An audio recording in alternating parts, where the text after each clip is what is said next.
Here we go. All right, Nathan, back to some more questions. I hope you've got some good answers because I'm looking forward to, especially as we jump into some material process questions here. We've got some really good ones that are really catered towards you, and I think this is great. All right, we're going to start with your buddy Kirk Perdon, and his question says, what are the top 3 materials either of you use that you can't buy in an art supply store, and how and why do you use them? That's pretty fun.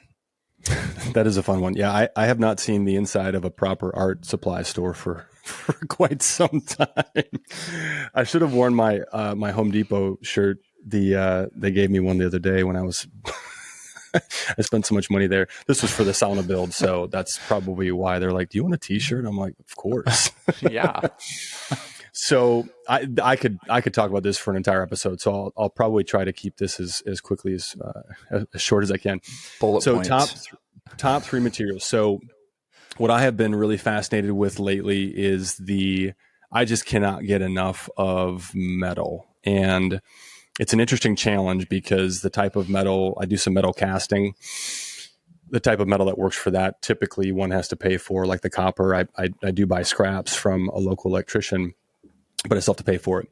So that would be one. I mean, the process of, I'm just a little kid when it comes to this, but the process of taking metal and turning it into a liquid and then watching it, cooled into a solid, and then being able to work it with patinas, carving tools, I can't get enough. And so I'm really excited about metals in many shapes and forms, but specifically I've been getting a lot of scrap from a local HVAC company and using galvanized steel, which is used for, venting, for heating and air conditioning.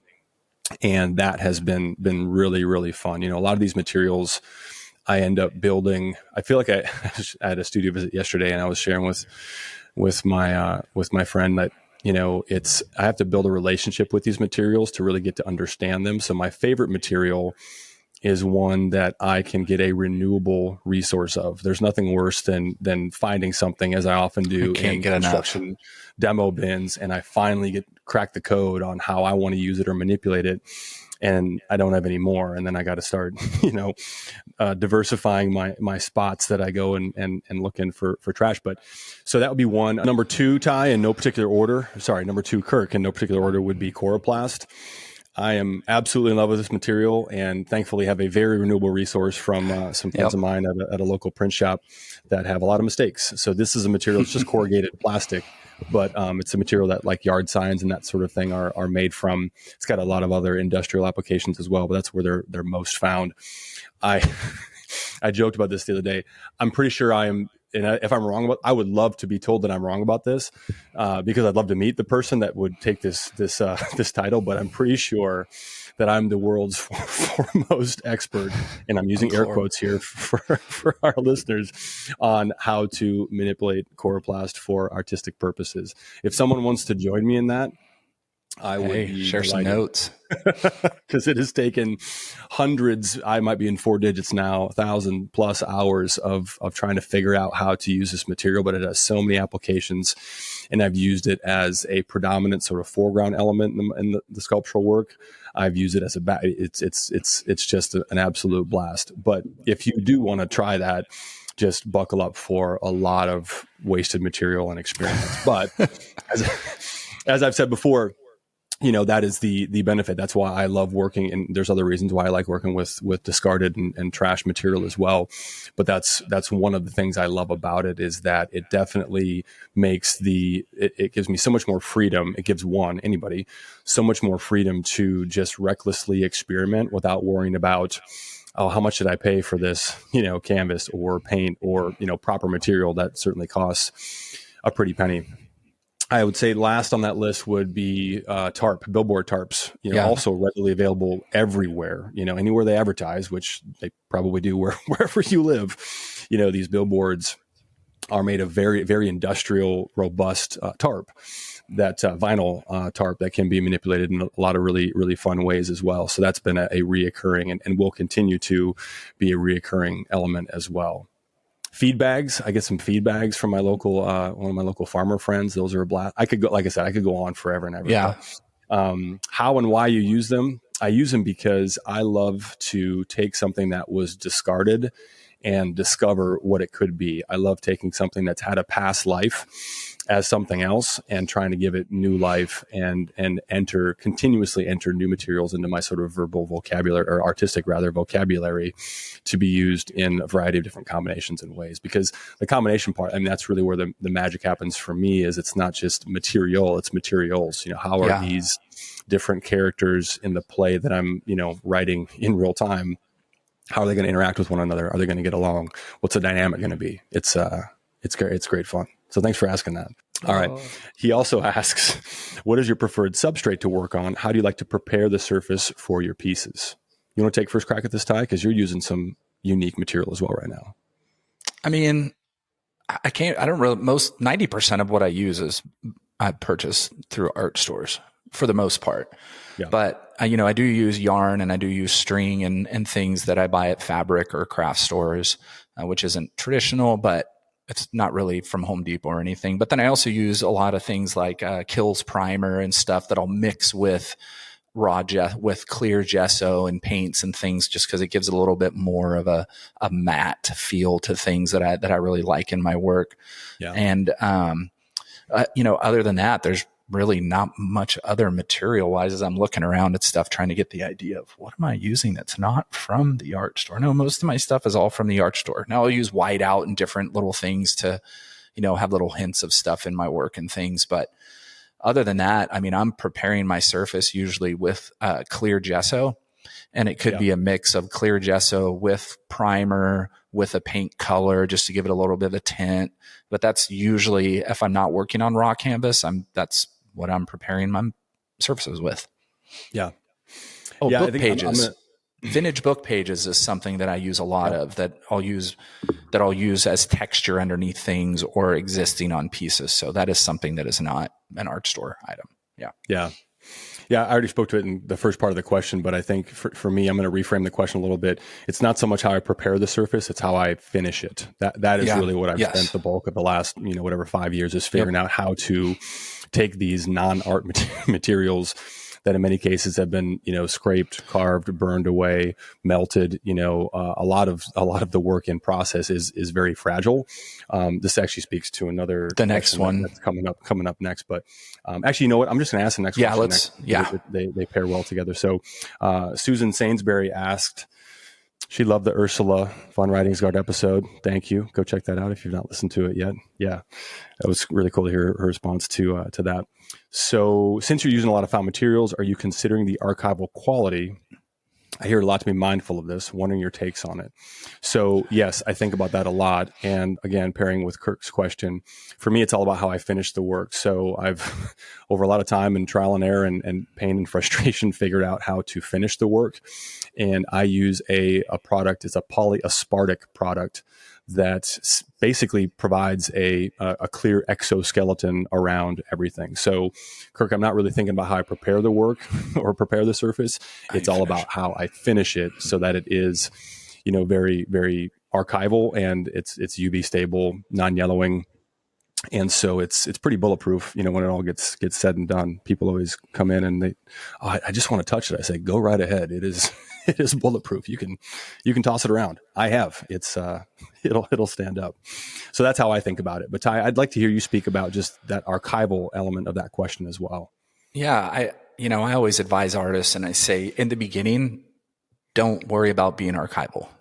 Just make as much freaking art as you can. And as your career grows and as things start to move, you can start considering archival qualities at that point, because it'd be really easy for you to bog your mind down with how to make things archival that you may be sculpting or building or painting or whatever. And it's going to take away from you just being free and creating in the studio. So I would say for years, I didn't worry about archival. I just didn't give a shit, to be honest. I just wanted to make as much work as I could. And I didn't have money to be as archival as I would want to be as well. So, buying some really good matte finish or satin finish or whatever would cost me $30-$40 for a little teeny bottle that I couldn't even put on a big piece. So now you're looking at $120 to $200 for some archival finish. And that's canvas for me, or that's new paints for me, or new oil sticks or whatever. So in the beginning, I didn't really worry about it. Now, I definitely put a lot more time into it as I have a lot more work out there. I've figured out how to coat and how to protect things that need to be protected within my work. So, and honestly, there's a few of us whose work is going to last for the next 600 years. And there's a lot of us whose work is not going to be around to even worry about. So if you get to the point, start worrying about it. But in the beginning, just make as much art as you can, period. That's it. That's my personal opinion. Yeah, I say this all the time. We're not experts. Go ahead and raise your hand, Ty, and remind us that you indeed are. I have no interest in calling myself an expert on anything. Other than I'm an expert on some things, but I'm a learning expert. I am a learning expert. Yeah, I mean, when it comes to mastery, at the end of the day, we just have to be. What I think about all the time. Let me rephrase that. When it comes to mastery, what I think about is mastering my own process. And of course, a big part of that is making sure that it does stand the test of time and is indeed archival. But I think that I just want to piggyback on what you shared, Ty, like especially early on, most of it wasn't. And it didn't need to be because it wasn't what it was ultimately going to be, right? I just wasn't there yet. So you can waste a lot of, mental and emotional energy trying to worry about something that doesn't matter, depending upon where you're at in the process and where your career arc is at, overall, for sure. And, if you're using a lot of non-traditional art things to make your art, well, a lot of it's not meant to be archival. So that's where Nathan had to figure out, well, how then do I make some of these things archival? Now, if you're using traditional art supplies, a lot of them are meant to be archival or have qualities within them that make it easy to make archival right away. But if you're using non-traditional, you're going to have to do research. You're going to have to do some studies. You're going to have to do a lot of experimentation to figure out how to make these things archival correctly as well. Because it's really easy to think you can coat something in some type of resin that isn't meant to really do what it does, and then it becomes really yellow. And you go, shoot, just mess that up. So there's a lot of experimentation and playing to figure out those things depending on what type of materials you're using. Yeah, that's a big part of what you're paying for when you buy proper supplies. Is they come with instructions. They've been studied by the manufacturer. Yep. If you're doing all that studying and experimentation on your own, take good notes and make sure that you're paying very close attention to everything, every material. It's a matter of studying and all right, how does this behave during the making process, and how does it behave over time? That's been a great benefit of some of the earlier work that didn't sell. Is I get to keep a close eye on it. How's this holding up, years and years later, and can then take that forward, obviously. Yeah. All right. Let's talk about feelings. Yeah. Feelings, emotions. We're good at talking about feelings. We've gotten made fun of a few times on social media, this podcast, for having too many feelings. I've had a few people that have said, you guys are too feely. It's like, what? What are you talking about?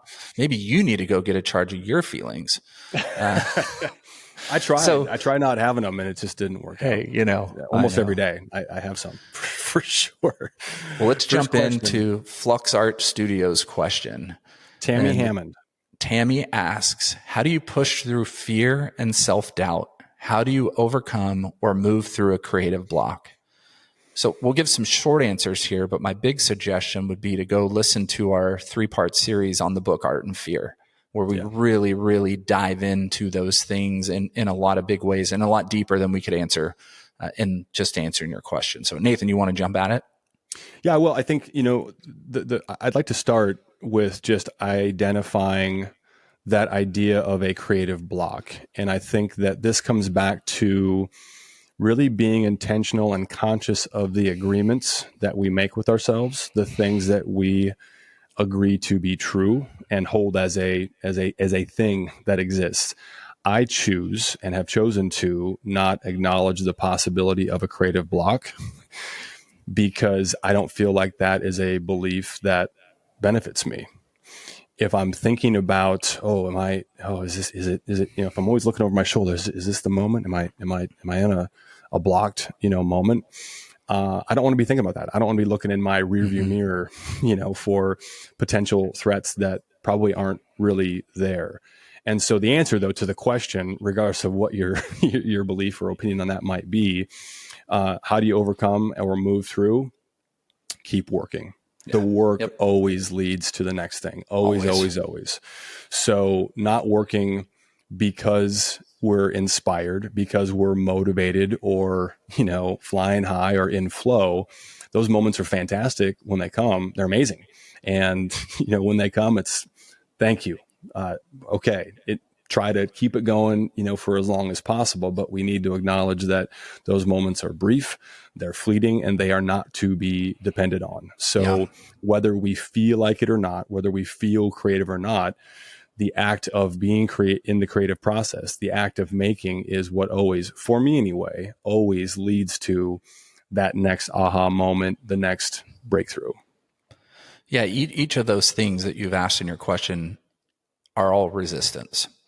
Fear, self-doubt, and creative block. And when it comes to creative block isn't something that exists on its own. It's not just a thing that's like there and just gets in your way. No, it's you, the person, the artist, that is allowing something else to set inside that mimics creative block.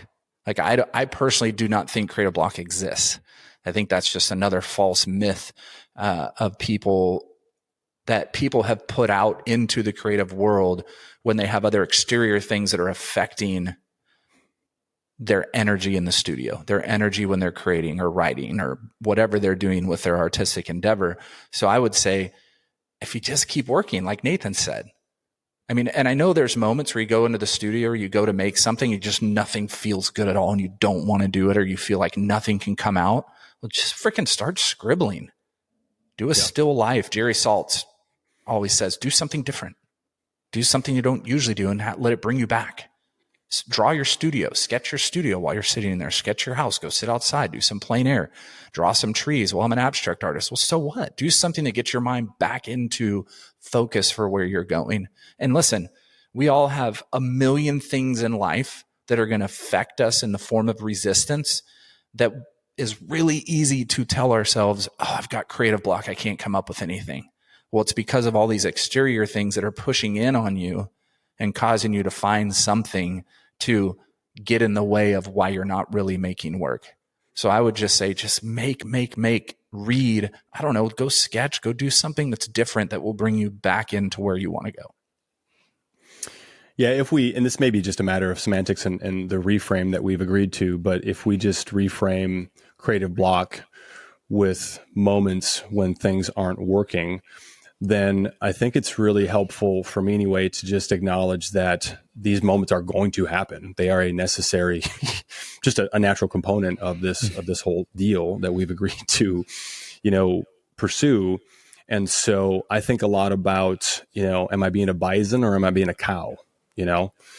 Bison, when a storm starts, they run into the storm, which causes them to minimize the amount of time that they spend in inclement weather. Cows run away from the storm, which maximizes the amount of time that they spend, in the storm. And so if we acknowledge that the storms are coming and they're going to keep coming, and so are the good days, so are the clear sunny days, let's try to work through the storm. Let's try to lean in as opposed to backing off, because I feel as though if we back off, if we try to spend less time in the storm, we're ultimately just delaying the amount of time that we spend in the place that we don't want to be. And I would say self-doubt likes to say, hey, look, I'm creative block. Right. Because when things aren't working, we're usually really doubting ourselves. Yeah. And our confidence is low. Our self-esteem is low. We're not happy with ourselves and what we're doing. So all of a sudden that self-doubt likes to creep in and go, hey, creative block, here I am. You can't do anything. There's nothing coming. There's nothing. So I would say, man, just figure out that thing, like Nathan always likes to talk about his mantras, or I like to talk about the notes that I have written on my wall or the quotes in my studio that I can just go look at and read and kind of center myself again. Meditate if you need to.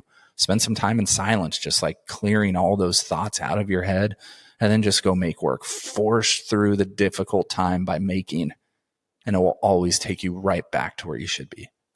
Okay, jumping over to the next question from Snejana, which is her nowness on Instagram. And she asks, how do you keep yourself in the state of play? How do you silence the voices when they start judging the work suddenly with thoughts like, people are not going to like this, and any other insecure type thoughts? It's a great question. It's a great question. I think for me, it starts with trying to live in awareness. And that begins and ends with asking a very simple question, which is, which voices are here? I think a lot about excusing the voices from the room that I don't want to be there. And they pop up all the time, from all different places. Voices that I don't want in the room, voices that have no place in the studio or have no place in the art making process. And so it starts with becoming aware of, and just a general feeling of, I don't like how I'm feeling right now. I'm sensing a version of resistance, and then taking that objective sort of whatever third party perspective on, all right, what is Nathan experiencing right now? What is it? Frustration? Is it fear? Is it self-doubt? And then the next layer of that becomes, whose voices are these? Because they're not mine. I think that when we begin to own a thought or an idea, I am fearful, I am doubtful, I am not sure if this is going to work, I am afraid that people aren't going to like this. Every time we say that, we are owning that fear, or that version, that whatever the fear-based emotion is. It all comes from that same, ugly family of fear-based things. And when we can get down to which voices are in the room, then and only then can we be clear about which ones need to be excused. And so I say that all the time out loud in the studio when I get to that point is, hey, thanks for stopping by. You're excused. You may go now. We've got to be kind of the bouncer at the club. You know what? You don't belong here. You're killing the vibe. The voices, the people in the club who do belong here and are having a good time and being nice to each other, they get to stay. You, person who's causing trouble and isn't contributing anything of value to what we've got going on here, you can leave, and sometimes they'll leave just by being asked.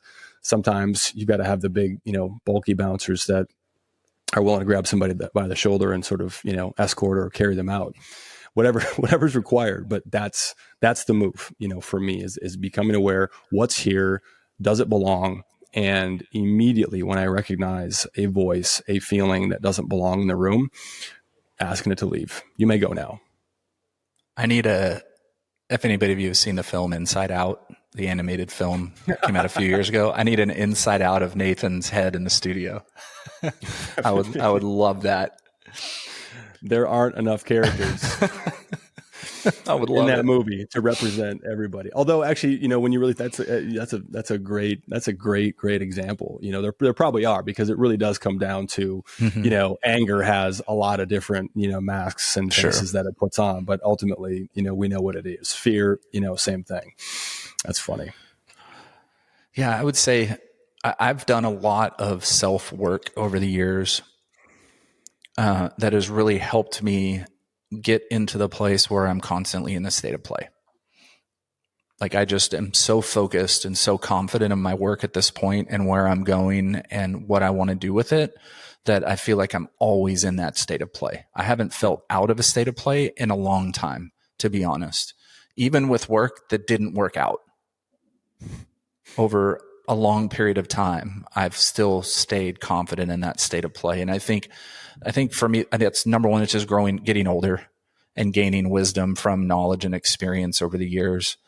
And I think too, if you're struggling with thoughts like people are not going to like this, then spend a lot less time on social media is a very big suggestion for me.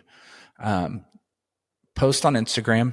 Keep your visual journal of things that you're doing, but don't scroll. Don't spend time reading all the comments and thinking that anybody that comments is an authority figure on whether your work should be liked or not by the public.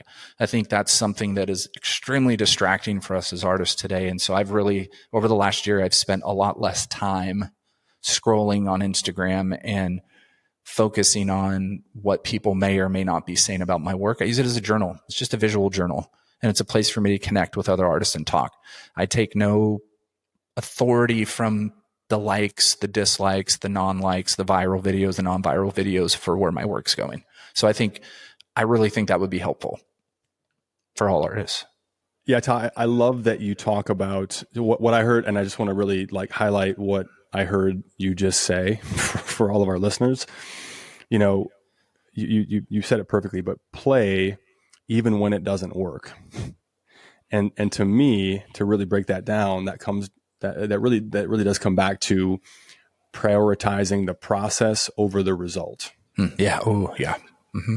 Right. So you're continuing to choose to remain in a state of play, regardless of what the work right in front of you may or may not be telling you. Maybe it's not playing nice. Maybe it's not giving you the warm fuzzies and the aha light bulb moments of, hey, we're on the right track, but continuing to play in spite of whatever result may or may not be happening in that moment. Yep. We're moving these around in real time. So on-air producer here is trying to coordinate these better than my past self did when we were organizing them going in. But this pairs really well with the previous topic. So Scott Allen, who's a neighbor of mine, just right across the way, awesome person. Love Scott and his family. The question is, how do you handle criticism? Not offhand comments, but the type that comes from people you respect in the art world. So I'll just share the sarcastic, tongue-in-cheek answer that I gave him. My answer is poorly. I receive it poorly. I crawl up in a ball in the corner in the fetal position and convince myself that nothing's working, nothing's ever going to work. I'm kidding. I'm half kidding. Ty, you deal with this way better than I do because you've been doing this longer than I have, and you've helped me a lot with how to really get to a point. It's much better than it used to be for sure. But what advice would you give to people who are more affected than they would like to be by these types of comments or feedback? Yeah, I mean, criticism is opinion. It's not fact. It's an opinion coming from a single person and their view, their reaction to your work. And everybody's different. Everybody likes different things. There are people that absolutely hate my work. That literally say, what is this garbage? You don't know art. You're not an artist. You're, this. And I usually just respond by sending them the definition straight out of the dictionary of what art is. But it's like, listen, it's somebody's opinion. So for me to really, we're human. So words hurt, period. Like they're little arrows, right? They're little tiny daggers that hit us and just cause us to question ourselves, whatever. But at the end of the day, what if that person just hates the type of work you make? Okay, well, there's work I don't like out there in the world. Now, I may not air it in a way that others do because the internet is a great way to be an asshole, so I kind of take anything I get online as a grain of salt. It's like, okay, they don't like it, period. Boom, next person. Now, it's probably going to be pretty rare for most artists to get criticism from art world people. Like that's a rare thing. You may, if you're pitching it to somebody, there are plenty of Instagram art critics, that are doing their little P&P with the artwork behind them. And somebody will say, talk about my work. Well, in that case, you're inviting it. Yeah. You're inviting criticism, whether they like it or not. You've asked for it. So you have to take that for what you asked for. Now, if you do a show and the newspaper does a write-up on you and they criticize your work and don't like it, well, do what Jerry Saltz says. Go home, look at the criticism, look at your work. What did they say? Is there any truth to this? And really intelligently think through it and then use it to move yourself forward. Oh gosh, I do agree with what they wrote about. Wow, they were right on. Or maybe they weren't ready for your work. Maybe they don't understand it. Maybe they have a completely different opinion on different types of work. Well, they criticized it, so there may be some truth in it. Now go back and deduce, is there truth in this? Is there not truth in this? And then move forward to the next thing. So now understand this is difficult for a lot of people. Some people it's easy, some people it's hard. But at the end of the day, there's probably a little bit of truth in every bit of criticism. Now go back to your studio and think about it, process it, and then move on to the next thing as quickly as you can. For some of you, that might be a week. Nathan, might be 2 weeks, who knows? But it's like, figure out a way to get back on track and not let it affect you. Like I said a few minutes ago, spend less time on social media reacting to all those things. I'm down to like a day or two now. It's actually really It's Progress, awesome. not perfection. Yeah, you mentioned something really, really important, which is just consider the source. Even just the nature of Scott's question is very insightful. Not offhand comments, but the type that come from people you respect in the art world. So I always go back to consider the source. So I'm going to speak to all artists that are affected by every negative comment that they may receive. Consider the source. Go to their page and ask yourself, are they even sharing their work? That tells you a lot right there. Are they even making work, which is another great question. If they are making work and sharing it, and this might sound kind of brutal and kind of mean, but look at what they're doing and ask yourself, is this an opinion that matters? And again, that's a little harsh, but in doing that, you will quickly eliminate 98% and realize it belongs in that bucket, in the offhand comment, i.e. not a source that is to be listened to or depended on, while also, to your point, Ty, continuing to, from a healthy emotional place, consider, all right, is there truth in this? Because oftentimes there is. And then we get to decide what to do with that, if anything. This goes back to the subjective nature of art. If I'm trying to lose weight and the scale tells me that I'm 240 pounds, or for everybody that uses a metric system, which we should be here as well, 117 kilos, whatever. I can't argue with the scale, right? That's an objective number. That is how much I weigh in that moment, right? I can't say, well, actually, you just don't get it. You just don't really understand. No, that's how much the thing weighs. That's how much it weighs. That is objective fact. That's not art. It's completely subjective. It's completely in the eye of the beholder. And just acknowledging that, even when it does come from a, respected, critical source, that's just their opinion. That's just their feeling about it. That's just their belief about it. And the best critics, Jerry included, often says, what do I know? That's just my opinion. Yep. Just my opinion. And that's what it is. Well, and I think, Nathan, this is something that I've really have ingrained in my head. If somebody criticized it, they saw it. If they saw it, it's because I put it out into the world for somebody to see. So I have to be willing to accept positive and negative criticism by making the decision to put my work out there. So this goes all the way back to, what are you putting out there? Right. Are you putting everything out there, or are you putting the pieces that you're most confident in out there? Because if you're putting pieces you're confident out there, then you'll be like Helen Frankenthaler says, let her rip. Say whatever you want.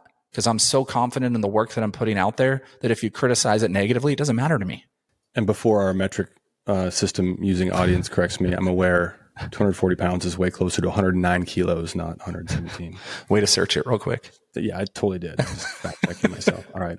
Next question comes from Ann Parkin. I'm wondering how you navigate not getting deflected by the noise of the outside world and its dark times to keep the focus on your work and your passion for the work. Before you answer that, Ty, I'm going to pair this with another question that's related, takes a little bit different approach. Scott King asks, how much does emotional response to what life serves up manage to appear in your work? Why and how, or why not? A great way. This is becoming a theme, and navigating not being distracted by the noise of the outside world is turning the outside world off when you can, because I know you can't always do that, but you can make decisions to do things and take breaks from things. Social media, the news, I don't know what it is that is your feed, right, on your antenna that's coming in from all these places, right, that's going to help that. Because obviously there's a lot in the world that is very dark and is very distracting and can cause us to crawl in a hole as a human being and just freaking not want to exist because we feel like we can't do anything. And as an artist, part of our makeup as artists is we want to do things to help change things and to influence people and bring our emotions and our opinions and what we feel into our work out into the world, to have another voice out there for those. So it is difficult, but I will say this, every artist in history has been through the same type of dark times and had outside world pressure that is negative and distracting to their work. Yeah. My generation, we have not been in a war or lived through a war, but many of the artists that I love and have read either served in the war or were living in places during one of the world wars and affected by things in very heavy, heavy, heavy ways. So I think they still made work, even in those moments and even in those times. So it's like, figure out ways to turn off the things for a time that are keeping you dark, and make your studio your sanctuary that is the silent place where those things aren't bothering you, where those things aren't distracting you from your work. That doesn't mean your work still can't be a voice that is vocal in the things that are bothering you in the outside world, but figure out a way to make your studio that silent place where those things don't affect you and your passion for your work. Yeah, that's such an important point. We get to decide, what we let in, how much we let in. That is a choice. And it's a choice that everybody gets to make. I'm not here to tell anybody how much they should or should not be tapped into, let's just say, current events in the news cycle, for example, or just, the BS that your feed might be putting in front of you. But I am here to tell you to pay attention to how it affects you and make an intentional choice as a result. Really, really pay attention to, all right, I thought about this a lot. I'll just use a simple example of, spending time on social media, especially if I'm doing it during a break where I'm grabbing a bite to eat or whatever during a studio session. I started to pay attention a while back. How do I feel, when I'm shutting it down and getting back to work versus how did I feel beforehand? Yeah. Maybe, probably, I'm better off reading a book or something that I know is going to pour into me versus suck life out of me. That's again, these are choices that we all get to make for ourselves. But my point that I'm trying to make is just to be intentional and become aware of how is this affecting me, and again, really coming back to, is this enhancing my experience? Is this something that I'm using? Is it pushing me forward or is it pulling me down? That's a great, question to ask. The follow-up question that Scott asked, I love that because again, it's a very similar question, but a little bit of a reframe that I really like. Yeah. How does the emotional response to what life serves up? How does it appear in the work? Why and how or why not? I mean, it all appears in the work, whether we're aware of it or not. Sure. I think that you use that great word that I love how you mispronounce, antenna. We're going to be receivers. We're going to be feelers. I mean, a lot of great artists that we've discussed on the podcast before describe us as, professional feelers. That is what we're doing. We're absorbing everything that's around us, whether we're conscious of it or not. And so I kind of take a very sort of holistic approach to it all finds its way in the work, some of it conscious, a lot of it not. But I think that we spoke about this, I think in one of the episodes that we did at your place, Ty, a few episodes back, but just whatever life is putting in front of us, that is fuel and being, omnivorous in our consumption of fuel, meaning that we can absorb nutrients, we can use whatever is in front of us, especially when what's in front of us is unpleasant or painful or uncomfortable. That's a part of the benefit of being an artist, of being able to create things and use whatever we're feeling, whatever we're experiencing to good purpose. For those who have to sort of put on a smiley face and, be a certain version of themselves, professionally, they don't have the luxury of doing that. We do have the luxury, and it is a luxury of taking what's in front of us and being able to channel that into the work. Okay. This question, Nathan, comes from Abstract Planet Art. I don't know their name because it's not on their Instagram page. So, but I will, on our YouTube video, I will have everybody's handle when we're asking the questions in the YouTube video. So if anybody wants to find them and you're watching the YouTube video or on Spotify, you'll see their handle come up if you want to find them on Instagram. The question is, what has been your most challenging piece to create and why? How did you overcome any obstacles or doubts during its creation? Yeah, this was actually a comment or maybe a DM from like a month ago. And I asked them if it would be okay if we answer it on this episode. So I want to make sure and speak to this. I mean, all of them. Yeah, there you go. Yep. No, I think if I had to pick one, I would probably say I made a large scale piece at a live event. This was about maybe 2.5, 3 years ago. That long And ago it's now? interesting. Jeez. Yeah. And it's interesting because I put pressure on myself to have a completed piece done in a 3-day span. And this is probably, 7 by 12 feet, something like that. And so because it was a festival, there were people coming by, there were people, oh, hey, can't wait to see how it turns out. And I was like, that makes two of us because I didn't go with the plan. I can't turn that outside pressure off. Right. Like that person probably is going to be walking by, tomorrow or the day after. So I think, we've talked about this in previous episodes as well, but there's tremendous benefit in deadlines, either real or imagined. We've talked about the benefits of, creating self-imposed deadlines, even when they don't exist, because when you think about how productive, we're able to be in periods where we are preparing for a show, and it's like, this is when it needs to be shipped. This is when the work needs to be done. No matter what, that does a lot to really, force us to keep pushing forward. And so to that second part of the question, how to overcome any obstacles during its creation, the answer is it doesn't become optional. It wasn't optional. Like, I'm going to keep going. I'm going to keep pushing forward. I'm not going to, micro tweak and obsess about the little things. I'm going to short circuit that perfectionism that I struggle with every day. Yep. And get to a place where, hey, what's next? Always forward.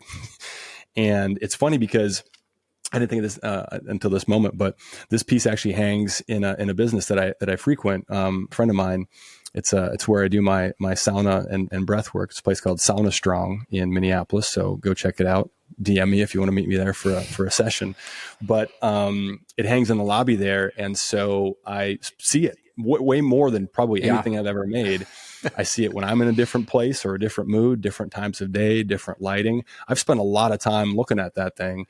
And it's one of the things that I'm most proud of. It's one of the pieces that I love the most. Awesome. In fact, there's elements of that it actually kind of bothers me, because I'm like, I have tried to replicate that effect dozens of times, and I haven't been able to, because it was just it was the conditions. It was the fact that it sat out overnight, the fact that the dew just, did what it did. Yeah.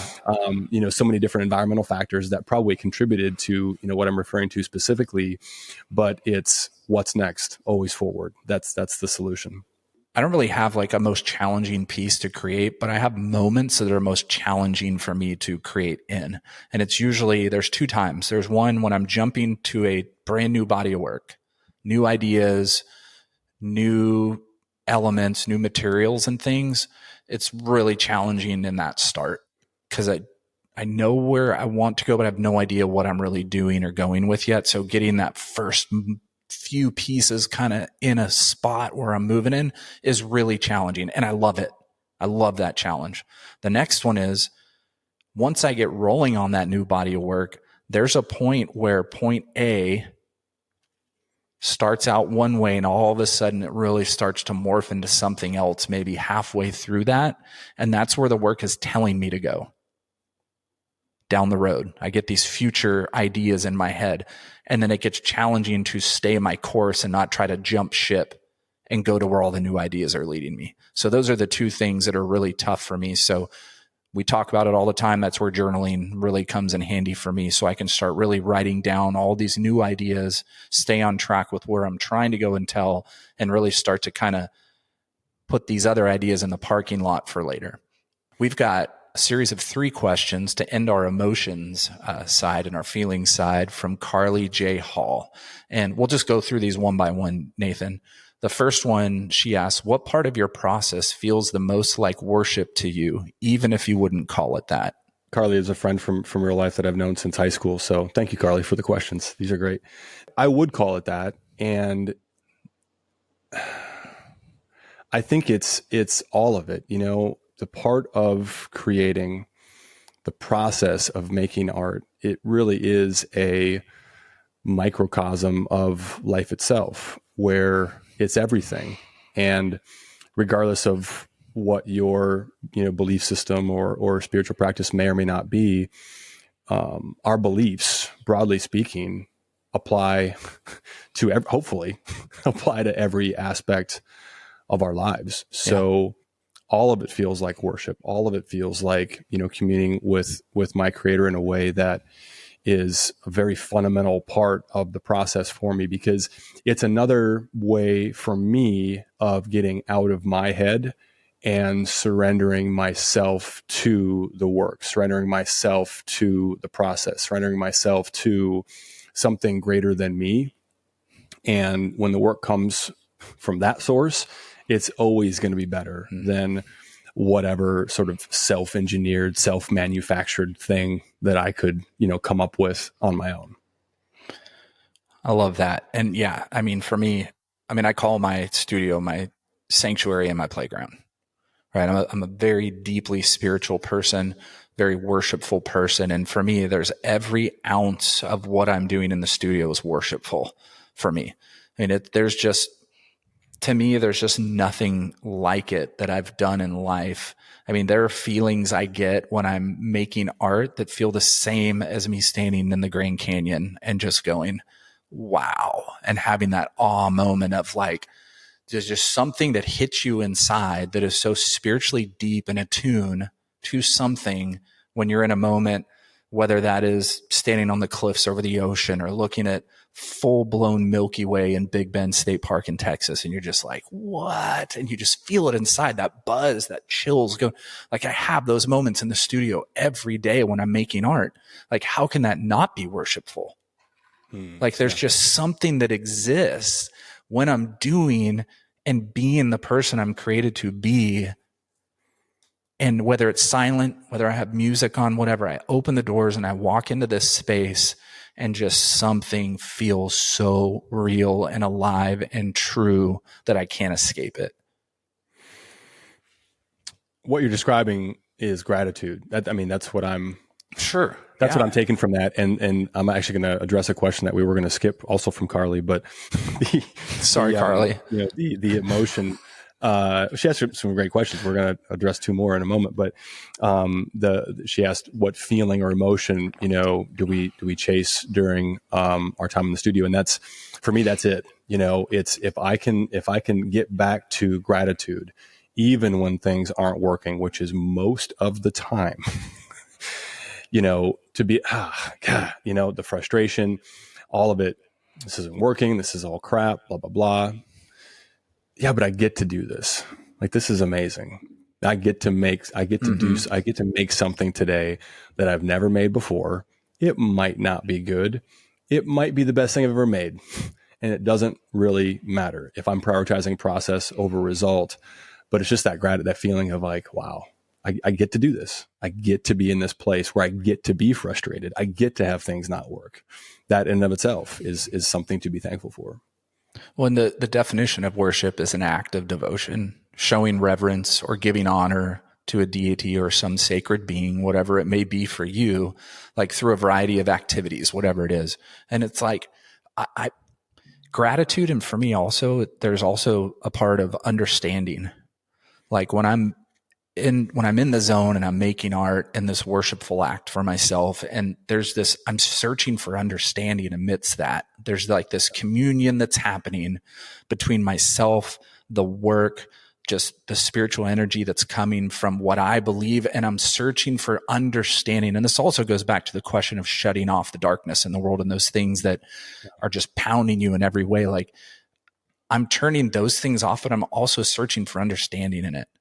And I'm having this communion and these conversations that are just existing in the ether.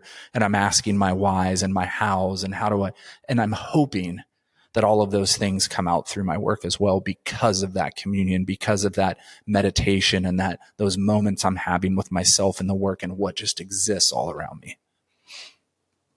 I'm thinking back to our Ursula episode where we talked about the unanswerable questions. Yeah. And I'm reminded of what we discussed with that, which is, understanding we're going to ask a lot of questions for which, in Ursula's words, there are no answers. If there were answers, they're not going to come from me. Yeah. These aren't the types of questions that I'm interested in asking and pursuing and sitting with and bringing into the work are not questions that I immediately, if ever, will have answers to. Yeah. So if they're going to come from something or somewhere else, it's a pretty good practice to try and get and stay in that place as much as possible. All right. Next question from Carly. What part of creating feels the most costly to you? And what part feels like a gift back to yourself? You go first. Man, I mean, what part of creating feels the most costly to me? Time, probably. I spend an enormous amount of time creating, right? That takes away from everything else outside the studio. And so I think there's this cost of, for myself, that's a sacrifice of time. Like, I know to get where I want to go, time is going to be my biggest sacrifice. Things that I'm doing with other people outside of my studio, whether that be my wife, whether that be my family, my folks who live close as they're aging and getting older, whether that be my friends who are in other places or close, like time. I mean, that's the biggest sacrifice that artists give that's costly to them, because what is making art really costing? It is costing time. You know, I'm 51 years old now. And it's like, if I would look back at all the time I have spent in the studio making art, I'm probably going to go, holy crap, what did I miss out on in that time? What have I missed out on relationship wise, doing other things wise, whatever. So that's one thing for sure. Now, am I mad about that? No, I'm not, because I know what it takes. And I think I've figured out a way as I've gotten older to really balance that too with everything else. I could still do a lot better, but I'm figuring it out. What part feels like a gift back to yourself? When I know the work is going where it's supposed to be. To me, that's the biggest gift. When I look at the work and I go, yes, that's where I wanted to go. That's when I go, oh, the last 4 years were all worth it. Yeah. Just for that one piece, the last 4 years were worth it. Those are the moments when I go, thank you, art. Thank you. Or when somebody has an emotional response to the piece, obviously, that's one that any of us understand. If a viewer has a very emotional, deep response to your work, you can just kind of throw up your hands and go, I'm done. I can retire. That's it. I mean, you won't. You will keep You going. won't, but yeah. The idea that you could is kind of nice. Yeah. How about you, Nathan? I think, yeah, the most costly part is also one of the most rewarding parts for me, which is less self. It is painful to peel back the layers and come face to. This comes back to your previous point in an earlier question about the self work that you've done to get to a point where some of these things are even possible, but less self. And that is painful. It's costly to come face to face with the aspects of my very flawed human nature that rear its ugly head in numerous ways on a daily basis. And so like that hurts. It's very painful to come face to face with, some of these things, growth, transformation, call it whatever you want. These things are pricey. These things don't happen just because they seem like nice ideas. These things happen as a result of a lot of discomfort and a lot of pain. And for me, it's very painful to realize like, oh, this is an aspect of my personality. I'll give an example. I've got a very predominant achiever gene, which, as most, aspects of our personality and our, mental, emotional, and spiritual wiring, there's two sides of every coin. There's very positive benefits that have and continue to come from being driven, the way that I am. But the dirty underbelly of that is, believing the lie that I only have value because of what I do and not because of who I am. And that's painful to realize. It's painful to realize like, oh, I am in this sort of transactional, economy in my mind around I'm only okay today if I've done something, of value. And in the studio and in the art making process, we don't get those payoffs, every single day. I would just echo what you said about the gift back to ourselves, the gift back to myself. It is the payoff, and the belief that they're coming, not on a predictable schedule, not any, predetermined time, but they are coming. They've come before and they will come again. Those moments of like, that's it, and I think it's just the belief that they've come before, there will be more, and just continuing to work and do the next right thing in spite of whatever feedback we may or may not be getting in the moment. Yeah. Well, we're going to wrap it up here with our last question, which is, if your art could whisper one thing to you while you're making it, what would it say? Keep going. Sorry. Keep going. Yeah. Keep going. That's it. I mean, we've talked a ton, and we'll, I'm sure, in future episodes as well, about the relationship that we have with the work, the conversation that we can and should be having with everything that we're doing. The listening portion is really huge. So in order to hear a whisper, one has to be listening very carefully. If we're not listening to the work, there's no way for us to hear any version of a whisper or any version of communication. I love how that question is phrased, understanding that the work usually does whisper. It rarely shouts. And so it starts with listening and being in a place where we're able and willing to hear, whatever it might be saying, specific to, the piece or body of work that we're working through at that time. But broadly speaking, that's what it would be for me. Keep going. Yeah. If my art wasn't whispering to me all the time, I would think something is really wrong. And I think my art is, and I've talked about this on a lot of our podcasts, like all of my dead heroes whisper to me through my work. Like it's just something that I've built into my own listening and my own subconscious now. It's really baked into my subconscious, I think, how much emphasis I've put into listening to the whispers of my work on a regular basis while I'm working on it, when I'm not working on it, as I'm walking by it. It's constantly whispering to me. You need to go this way. Here, try this, go this way. Hey, Willem and Lee and Cy and Robert would have done this. Anthony would have said, do this, try this. Like it's constantly whispering. It's all the people I look up to are whispering.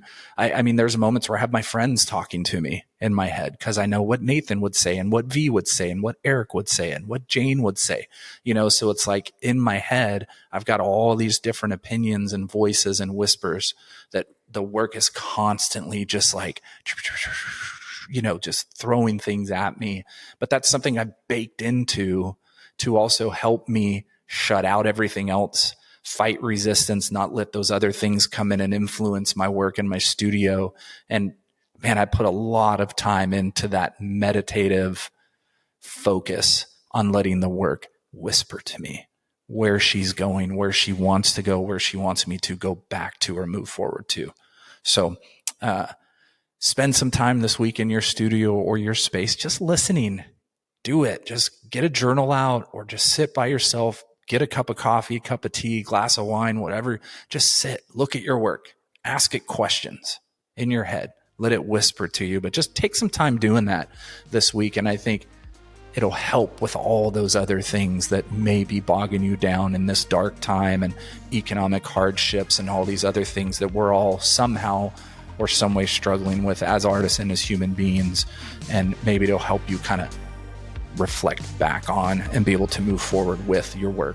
So we hope you enjoyed this episode. Thank you so much for your questions, and we will see you soon as we still have quite a few questions left to go through in another episode. Thanks. Bye.